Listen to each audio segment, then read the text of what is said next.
When Frank Capra's immortal classic It's a Wonderful Life opened on December 20th, 1946, it tanked.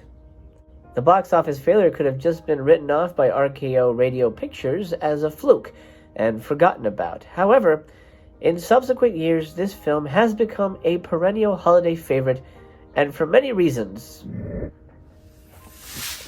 we'll be talking about today. Welcome to the party, pal. Your friendly neighborhood Master Chaos, back with you once again, coming at you with your daily dose of movie love.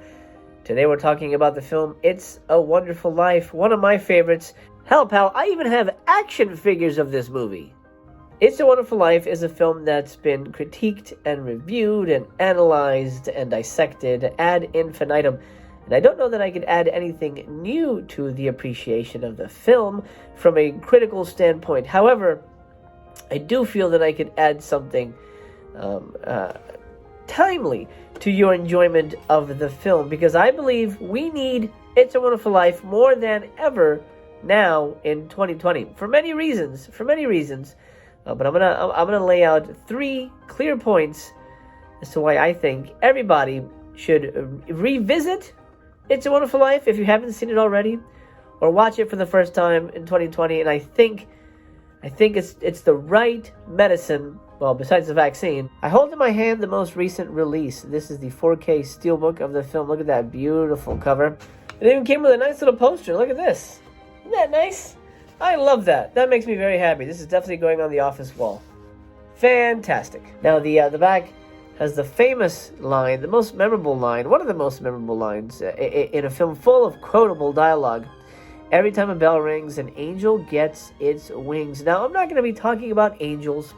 I'm not going to be talking about any of the magical elements of the movie because, admittedly, that's something that doesn't necessarily fix any problems or make anybody feel better, because what are the odds that we're going to get an angel sent to us to make everything better, or make us realize that things aren't as gloomy as they seem. Of course, the caveat of this whole video is that this movie is our angel. Frank Capra, working from the short story by Philip Van Doren Stern, The Greatest Gift, decided to craft the perfect everyman story. Essentially, what you have here is a movie. For those of you who don't know, and those of you who haven't seen it in a while, I'm going to catch you up. Essentially, what you have here is a movie about a man named George Bailey, an everyman, somebody who wants to do big things. When he's young, he wants to do great things. He wants to travel the world. He wants to build things, bridges, buildings, all this stuff. He's got big plans.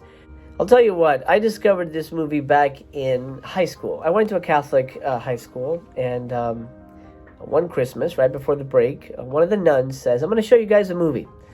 And so she puts in It's a Wonderful Life. Now, I'd heard of it, but, I grew up in a Cuban household, and It's a Wonderful Life wasn't necessarily a movie that we went to every Christmas, So here I was watching a black and white movie that a teacher had vouched for.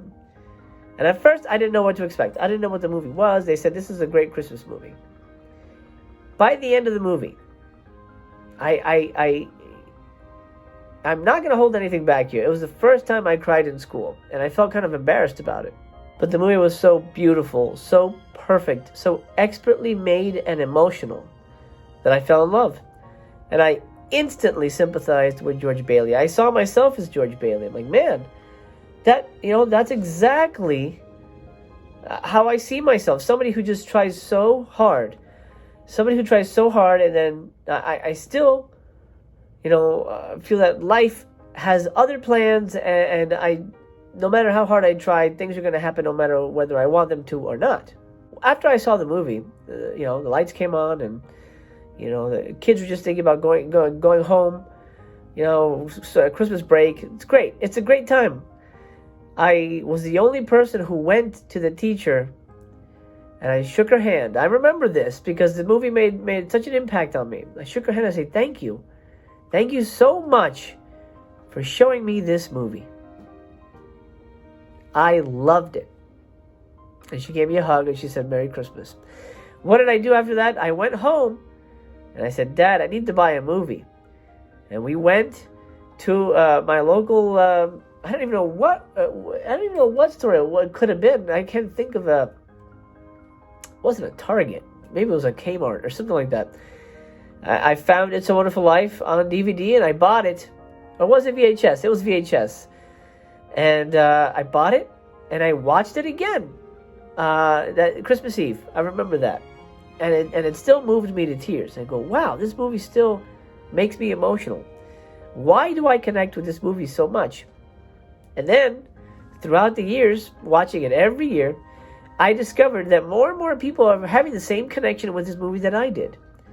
And there's not many movies that happens to. You don't hear about people rewatching Fast and the Furious 2, and they're going, oh, wow, I have such an emotional connection to that movie. Or, gosh, anything. Out of Africa, Kramer versus Kramer. These kind of, big, well-known movies. It's a Wonderful Life is the quiet little movie that could. Why? Because it speaks to our humanity. Not many movies do that. For me, It's a Wonderful Life is a perfect movie. If you look at this movie uncynically, if you look at this movie through the lens of George Bailey's eyes, we are George Bailey. Everybody has a George Bailey moment in their life. Some people live their lives exactly like George Bailey. I'll be honest, pal, sometimes I feel like George Bailey. I feel like I try so hard, and yet things don't shake loose the way I want them. I'm sure you can sympathize. Who can't? And I remember when 2020 started, I thought, this is going to be a great year. This is going to be the year things are going to change. Well, it was true. Things did change. I left the film business for what it was, and I decided to, strike out on my own on YouTube here, chart a new course through a whole new medium. And I remember George Bailey, and I remember his trials and tribulations, and how he reached an end point in his life where he realized, man, this is too much. This is too hard. This is too hard. I give up. Now, I have never felt suicidal. Thank the universe on that. I have never decided to throw in the towel completely. To me, that is probably the worst thing you can do. So, my friend, if you're going through that, just hang in there. Please, please. Do it for me. Do it for yourself. Do it for your family. Please. It's going to get better. I promise you. Now, the beauty of It's a Wonderful Life, among other things, is that George does get suicidal. George thinks that's the only way out of his predicament. Which means what? We get to live vicariously through him that scenario. Now that you have a little context as to my feelings on the movie and how I discovered them, let's go over the top 3 reasons why we need It's a Wonderful Life now more than ever in 2020. Number 1 is the easiest one. This movie teaches us that life is not what we planned it to be. Life is not all it's cracked up to be, my friend. Look, here's the thing.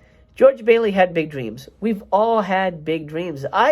When I was a kid, all I could think about was making movies and making people happy and entertaining and all that stuff. Then when I hit that world and realized not only how difficult it was, I was prepared to deal with the difficulty, but how I didn't like it very much. It wasn't a thing I wanted to be associated with. So my life changed. My plans changed, just like George's life.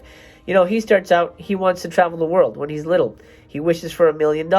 Who hasn't done that? George's life changes when his father dies. And now he has to take care of the family business. He doesn't want to do that.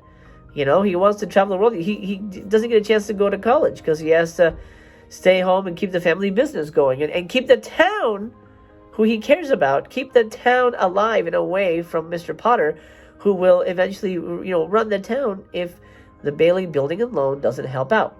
He cares about other people. His selflessness is what not only saves the town, but makes him who he is. That's his life. He doesn't see that, of course. He sees it as a hassle and a burden. And I get it, because it's getting in the way of his plans. Of course, he tries to go to college, but then his little brother's of age, and he says, okay, you go to college, I'll go after you. His brother comes home, his brother's married, and now, well, he's got a better job somewhere else with his new wife's dad, and he says, look, that's a better job, it pays more. You go take that job, I'll stay here.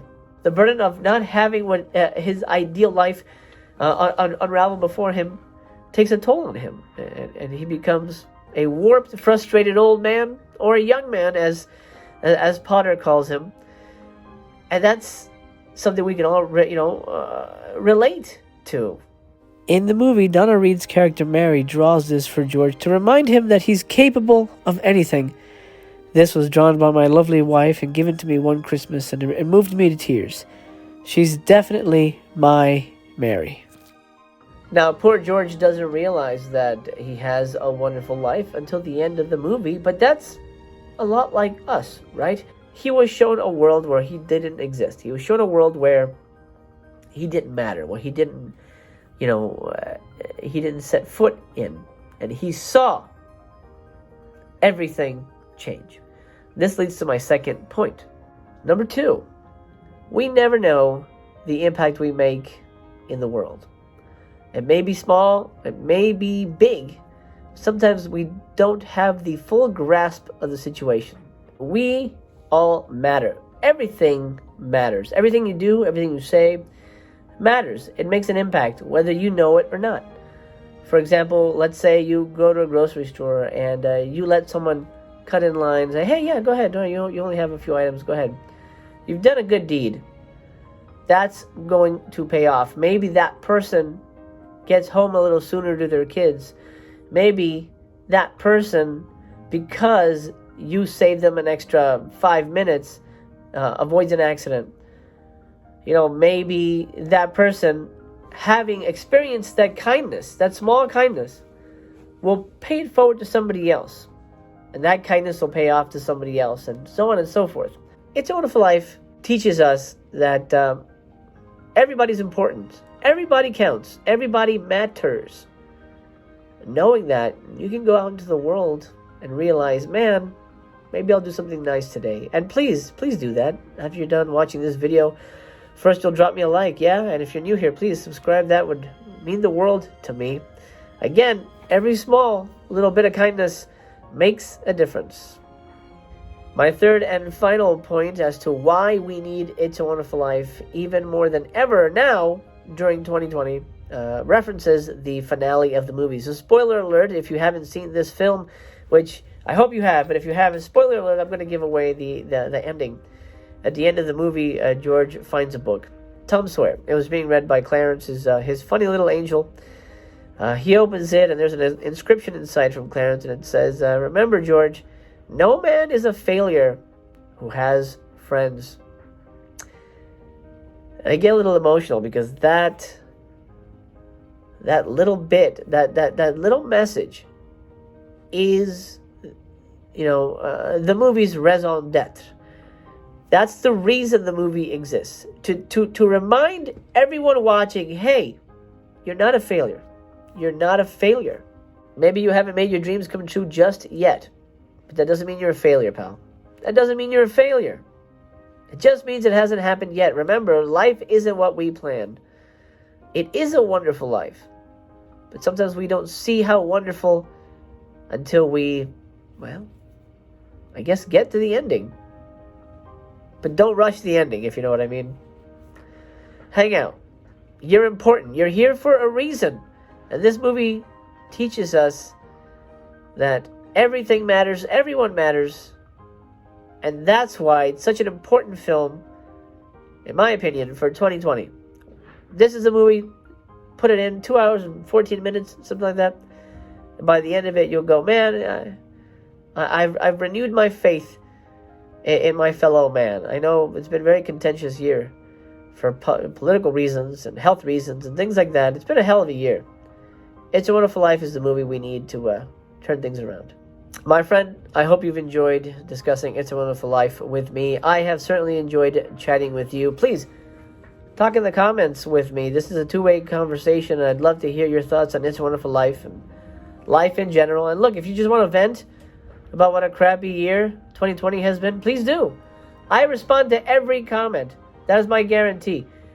Master Chaos responds to everybody. Everybody. Even the jerks. Luckily, I haven't had too many jerks, and it's great. This is a community of very loving subscribers, and I'm very lucky. Very lucky. That is, to me, my It's a Wonderful Life ending. Instead of people bringing me money to make sure that I don't go to jail, I have some very lovely subscribers that Remind me every day that I'm not a failure. And neither are you. So, pal, if you haven't seen It's a Wonderful Life, pick it up. Look at this beautiful steelbook. 4K and Blu-ray. I'll show you the inside so you can see what it looks like. So, 4K, Blu-ray, and gosh, what a beautiful movie. What a beautiful movie. Please do yourself a favor and go see it. Find it somehow. It's worth it. You can have a wonderful time. Merry Christmas. Happy holidays. From me to you. Remember, Master Chaos loves you. I'll see you tomorrow. Master Chaos is here daily. I'll see you tomorrow. I hope you're well. Give me that thumbs up and subscribe if you haven't already. And go do something nice for somebody else. Merry Christmas, Movie House. Merry Christmas.